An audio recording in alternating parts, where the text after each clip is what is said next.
നടുവേദന എന്ന പ്രശ്നം പ്രായമേറിയവരിൽ മാത്രമല്ല ചെറുപ്പക്കാരിലും ഇന്ന് സാധാരണമാണ്. വീട്ടമ്മമാർ, സ്ഥിരമായി ഒരേപോലെ നിന്നുകൊണ്ടും ഇരുന്നുകൊണ്ടും ജോലി ചെയ്യുന്നവർ, പ്രായമായവർ, തുടർച്ചയായി ഇരുചക്രവാഹനവും കാറുമൊക്കെ ഉപയോഗിക്കുന്നവർ, ഇവർക്കൊക്കെ പൊതുവായി കാണപ്പെടുന്ന ഒരു പ്രശ്നമാണ് നടുവേദന. പുറംവേദന എന്നൊക്കെ അറിയപ്പെടുന്ന ബാക്ക് പെയിൻ. നടുവേദന ഉള്ളവർ സാധാരണയിൽ കൂടുതൽ സമയം നിൽക്കേണ്ടതായി വരുമ്പോൾ രണ്ടു കാലുകളിലും ഒരുപോലെ ഭാരം ക്രമീകരിക്കാതെ ഏതെങ്കിലും ഒരു കാലിൽ ശരീരഭാഗത്തിന്റെ 75% ഭാരം ക്രമീകരിക്കുക.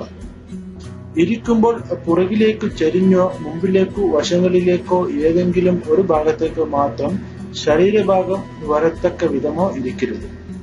ഇരിക്കുമ്പോൾ കാൽപാദങ്ങൾ രണ്ടും ക്രമമായി തറയിൽ അമർന്നിരിക്കത്തക്കവണ്ണം ഇരിക്കുക.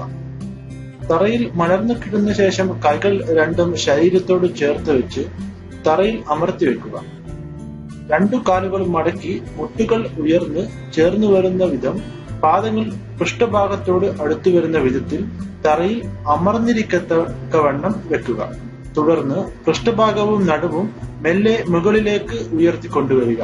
പിന്നെ മെല്ലെ താഴോട്ട് കൊണ്ടുവരിക. ഇത് 10 തവണ ആവർത്തിക്കണം.